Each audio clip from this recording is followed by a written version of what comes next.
So obviously, regardless if you're just a fitness adult, if you're just a grappling practitioner, core work is always the kind of thing to talk about. Everybody wants more core work because they think it's the thing. So what I go over today is a simple progression for probably the simplest but yet most effective ab exercise that I found overall.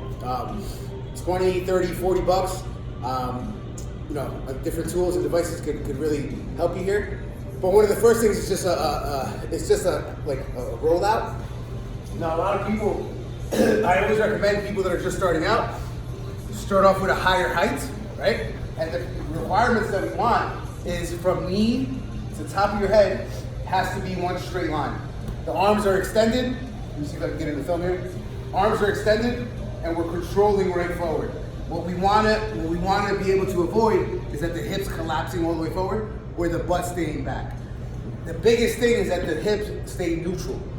In other words, that the hip doesn't stay pulled back or all the way forward. It stays right where it is, and now my core is locking into my spine and bringing it right back, right?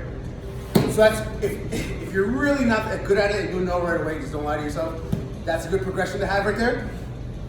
One of the next guys, somebody gets good at that, in a sense, obviously just a regular $20 ab wheel. But now you have to understand, you have to set the distance.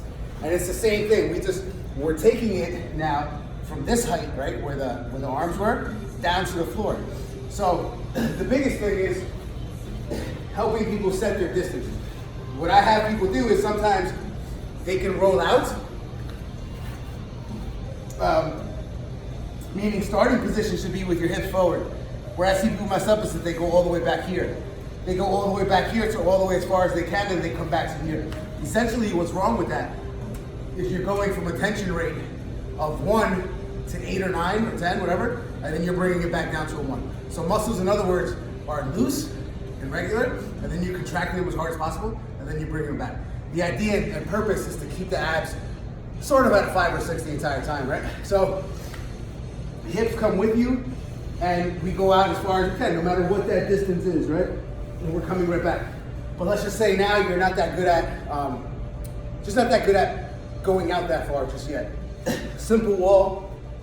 Sometimes I have people just go on their knees. You guys can see me. Simple wall can help you set that distance. You're starting still with your hips here. We're gonna roll out, touch that wall, come right back. Obviously, it's just a matter of where can that person control, and understand that muscles, when they stretch, they have a strength factor. If muscles haven't seen that range of motion, they have no strength to them yet. So for the most part, if you're just starting out, you're probably not gonna be able to control that end range, right?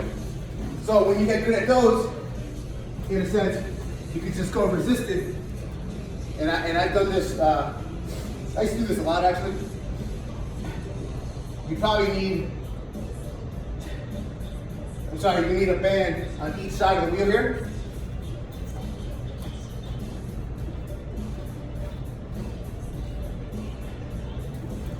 Right, so 2 bands, set them up on the handles really quick. Now the key is that you're gonna have to go back, right?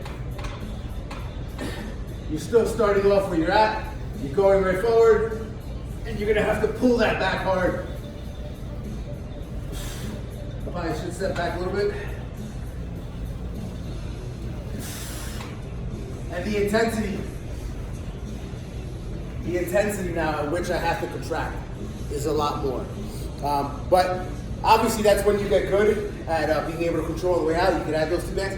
Another simple way to do it, which I actually like a lot, except I don't have something to do that with, is, we're talking about flat surfaces. The floor obviously should be pretty level, right? Or else your doors won't close, right? What if you just change that angle to something like this? So I'm propped up on something and I'm going slightly downhill.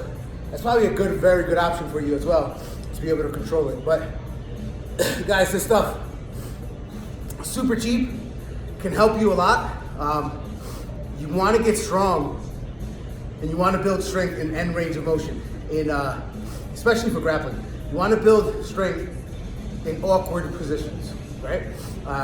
Weightlifting is awesome, but The con side, downside to barbell work for the grappler is that a bar is perfectly balanced on both sides. Even weight on both sides, 7-foot bar. The thickness of bars changes, but humans aren't built that way, right? So when you get an S grip on somebody, and let's just say you get a gut wrench or whatever, they're not completely even on both sides, right? And we know, obviously, if you have to strip out, build frames on the bottom, and you have to push against, or let's just say you're playing half guard and you have to come up against somebody's weight, it's uneven loads, right?